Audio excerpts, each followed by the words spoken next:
This is what we talk about when we talk about the Kuleshov Effect.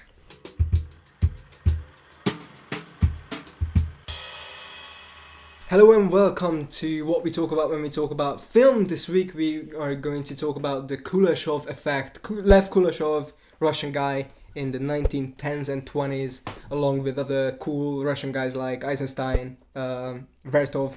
Very cool guys. They were all about the montage. They were all about the editing. They're called like the Russian montage school. Yeah, they just love Rocky. Yeah.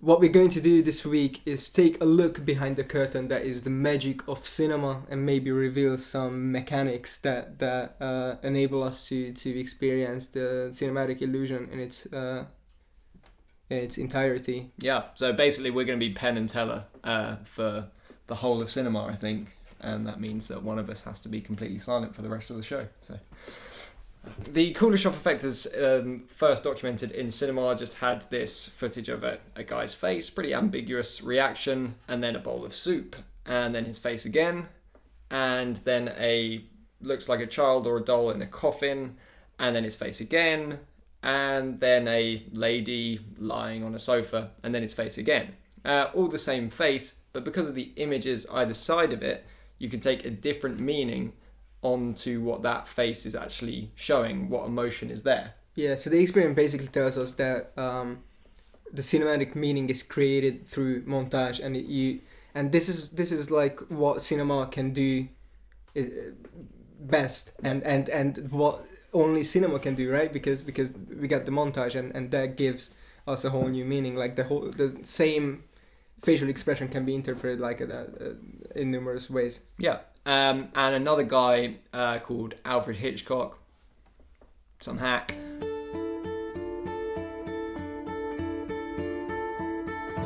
Hello, darkness, my old friend. He put together a little description of this in a talk show as well.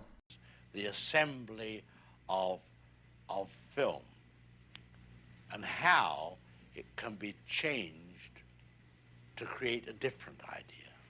Now we have a close-up. Let me show what he sees. Let's assume he saw a woman holding a baby in her arms. Now we cut back to his reaction to what he sees. And he smiles. Now what is he as a character? He's a kindly man. He's sympathetic.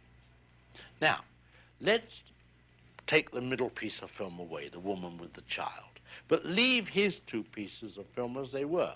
Now we'll put in a piece of film of a girl in a bikini. He looks, girl in a bikini, he smiles. What is he now? The dirty old man.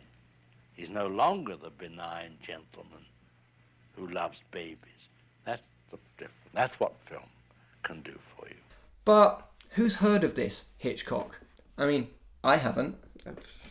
He's really old, and he was talking about films that were in black and white, and that experiment was I don't watch black and white. What is that even? Exactly. Like, where are all the colours, right? Yeah, exactly. So we decided to update, I've decided to. Yeah, I have no idea what you have done. I've taken the liberty of updating this for the talk about film generation. The people that want their films in colour, you know? Like me. And made it more accessible. I mean, who eats soup? I just don't get it. So here we go. Let's take a look. I eat a lot of soup.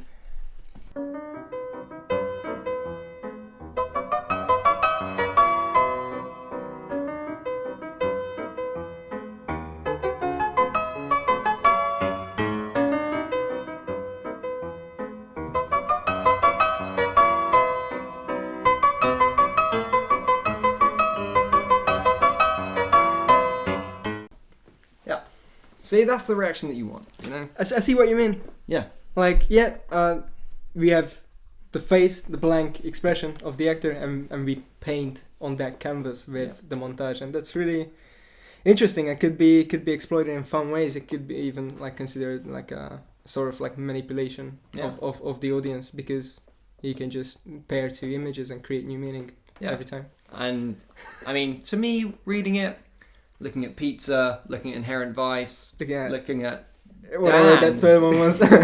looking at an impressive painting of the human form. Of course. I think in all of those, you can definitely interpret my face as erotic. Yeah. Yeah. Yeah. That's what. Yeah. Yeah, that's what you said. Yeah, well done. That was very impressive. And I think I really understand like the Kuleshov effect now. Like Hitchcock, I had no idea what he was talking about now. Yeah. You know. Okay. But we wanted to find out if there were any other effects, and of course there are more other effects and techniques that cinema uses to create different meanings out of maybe the same footage. You and Sam happened to talk about Brian Eno a few weeks earlier, and how his music could work on the different scenes, right? Yeah. And Dan and Sam did recently the bands that could, and then they recreated scenes as well, like put music on top of scenes. I actually wanted to do the opposite and find out if the same footage would work with different bits of music or sound. So this is mine.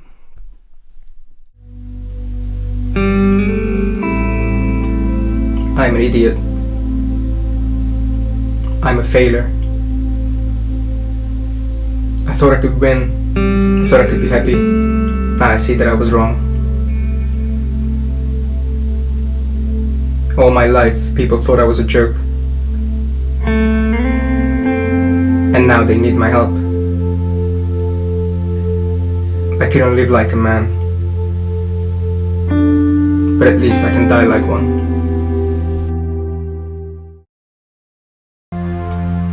I'm an idiot. I'm a failure.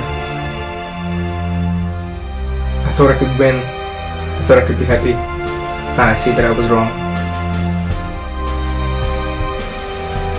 All my life, people thought I was a jerk. And now they need my help. I couldn't live like a man.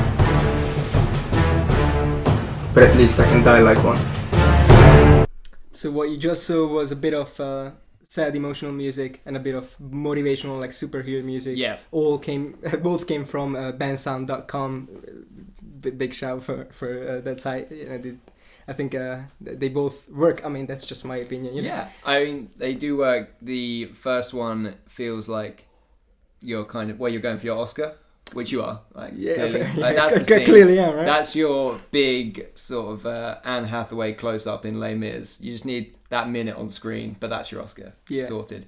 And then your other one, that's your Marvel film. That's That's your low. I was going for Dark Knight, but Dark Knight Rises. It's like you're So when when Batman has that, like, he really needs, like, you know, to make that jump or something. when he's at his lowest point. Yeah, that's that absolutely. bit. Exactly. Yeah. But here's the third one there. I'm an idiot. I'm a failure. I thought I could win. I thought I could be happy. Now I see that I was wrong.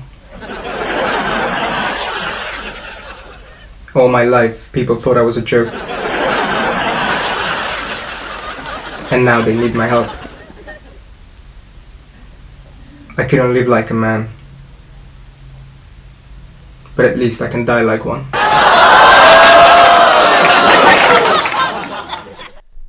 I don't know what film that's from. It's probably not for the big screen. Yeah. I imagine on TV. Yeah.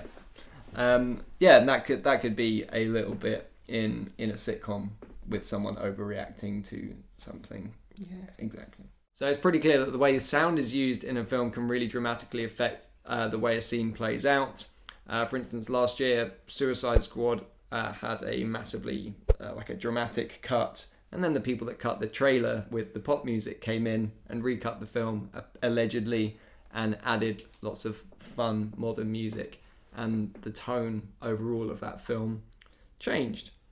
Obviously for the better, because it's just a great. But great there are film. other instances as well where you have a moment that might not necessarily be too emotional, and then you add some really beautiful sad music on top of it, and that's a cue for the audience that you need to cry now. Yeah, but you've got to be aware about manipulation as well. That it's not just because we have been told that like string music means this is your sad bit, a solo string Yeah. or something. But that's not necessarily always the case. I've decided to show how different camera angles can change one line of delivery. The same line, the same person, and it's just the camera angle that's changed.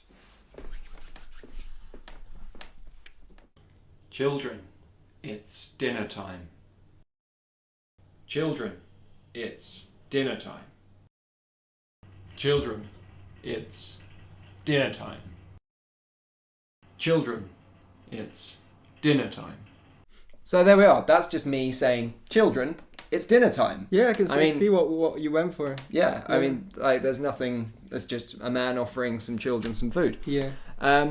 But we've got a straight-on shot.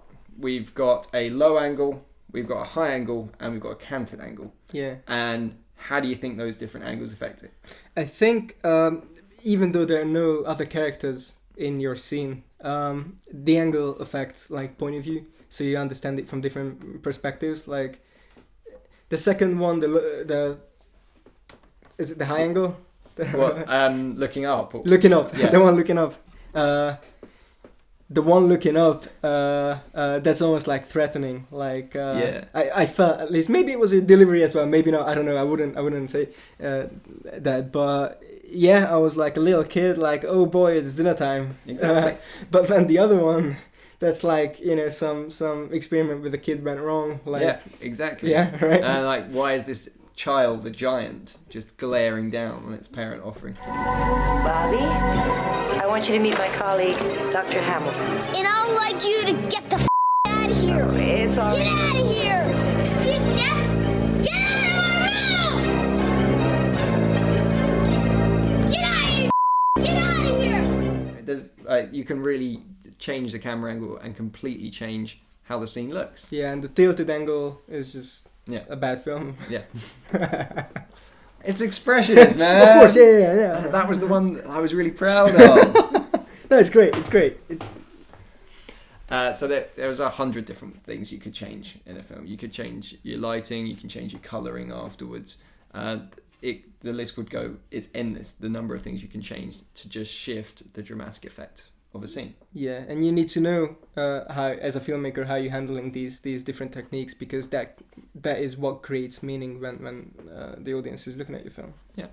But there's one final thing that I'd like to share, which I don't think you've seen yet, and this is more of a counteraction to what we've said so far, and that I don't know, lighting or colour can be key, or camera angles that can really dramatically change your opinion or the effect that a film is having on you. What did we learn today? We learned that movies can use all kinds of different techniques to create meaning, to create an illusion. We go into the cinema, we experience not just the story, but the colors, the lights, the sounds, the music, everything, the angles, the compositions, and that's all little puzzle pieces that consciously make a meaning, a film for us. We're not speaking against this. We just want you children to be aware that That it's dinner time. that it is dinner time. So what do you think? Let us know in the comments section below, and check us out on Facebook, Twitter and Instagram. And while you're here, you might as well check out Chef of Shame to find out which one of us had not seen Le Prix until recently. Thanks for watching. And come back next week.